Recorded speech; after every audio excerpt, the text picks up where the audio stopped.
Hello everyone, welcome back to my channel. If you are new here, hello, I'm Connie. On this channel you are going to see my process of learning film photography. So in this video I want to talk to you about my new acquisition, which is a Nikon FM. So if you have seen my previous videos, you know that I own a Mamiya C330 and I'm really loving the whole experience with that camera, but it's super big and heavy, so I cannot carry it with me every day. So I decided to do some research and buy something smaller. I decided to go for an SLR. I didn't choose a point and shoot because I really wanted to continue experimenting with the different values of speed and aperture, and also I like to have full manage of the camera, at least in this point, because I'm learning.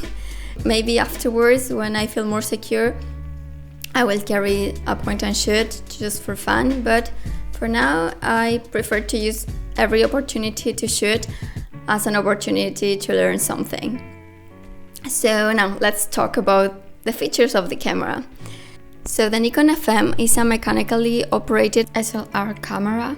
It was manufactured in Japan between 1977 and 1982.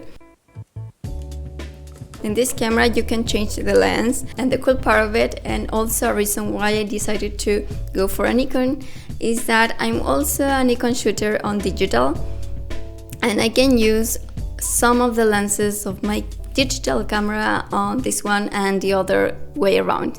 So that's pretty cool. I'm actually recording this video with an old 50mm Nikon lens. So as I told you, this camera is mechanical, so it doesn't need batteries, but it includes a light meter, and in order to use it you need the batteries, but you can shoot normally without the batteries. Also, this camera has only manual exposure and manual focus. There are some newer models that have more automatic features that can help you to shoot, but as I told you, I wanted to have full control of the camera, so it's great for me. Okay, so let me talk to you a little bit about my experience. So loading the film took me a while. It's the very first time I load this kind of cameras, and I had to watch and rewatch the tutorial maybe 5 or 10 times to be able to load it, but I did it. So if I did it, you can do it. And of course, it's a matter of practice and not a thing to be scared about. Of course, after 2 more rolls, I will be an expert. So yeah, after I loaded my camera with a Fuji200, I went out and shoot, and I have to say that it was a really cool experience. With this camera I feel much more relaxed to shoot than when I'm shooting the Mamiya C330. That camera is big and it feels important, and also to shoot 120 feels more important than shooting 35mm in my mind. With this, I'm not saying that this camera is less good or that shooting 35mm is not good enough. It's just that it makes me the feeling that I can be more loose at the moment of shooting. And that's great because that gives me this space to experiment and to play more with what I'm doing. Also, as it was a test roll, I shot whatever I wanted. I didn't shoot with intention, with any restrictions, and that was also pretty fun. So also I didn't use the light meter because I didn't have the battery. So I thought that it could be an interesting opportunity to use the Sunny 16 rule. I don't know if you are familiar with this rule, but it's basically a method to be able to estimate the light without using a light meter. We can talk about that in the future if you want. And also I wanted to be able to guess the light by myself. as I've been shooting digital for a long time, I wanted to test myself and see if I was able to measure the light by eye. And I'm pretty happy because using Sunny 16 and also using my intuition, I was able to measure the light pretty good. I mean, not perfect in all of the cases, but good enough. So I'm very proud of myself.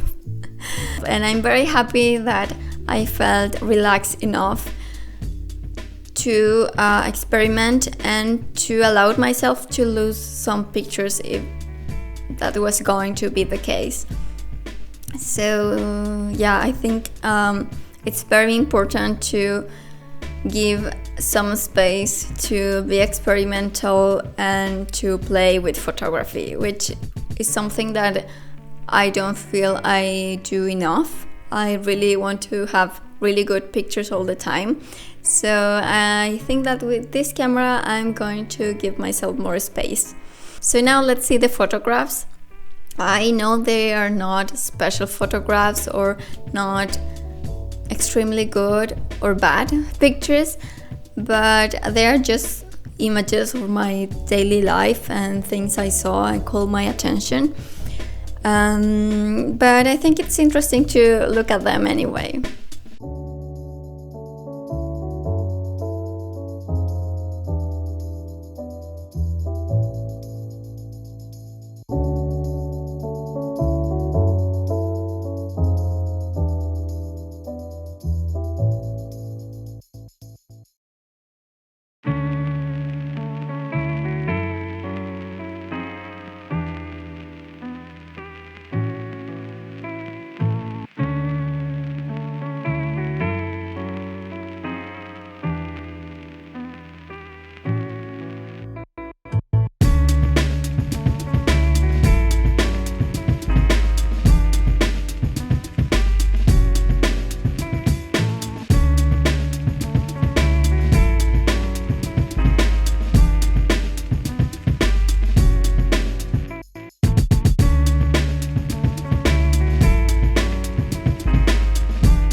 Alright, so let's talk about my final thoughts.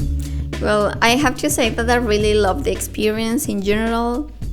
It's a very beautiful camera, it's super portable, at least with a 50mm lens is super portable, and it's also beautiful. I already said that. The design it's beautiful, it's very classical. And I think if you already know the exposure triangle, it's pretty simple to use, and if you don't, it's also pretty simple because you have the light meter, and if not, it's a good tool to start learning about that. So I really recommend this model if you are starting like me, or if you want a camera fully manual that it's that can help you to shoot everyday pictures and even professional pictures, I think. Also, I have to say that I have no surprises regarding the results. I think that every picture turned out more or less as I was expecting, which I think is actually great when you're shooting film, and that's one of the benefits of a single lens reflex camera, that you see exactly what you're shooting. That's also cool. I totally recommend the camera if you're starting, or if you're not. I think it's a great camera to have. So yeah, I think that was basically my first experience shooting this camera. If you have any questions, you can ask me in the comments. Thank you so much for watching, and see you in the next video. Remember to subscribe. Bye bye.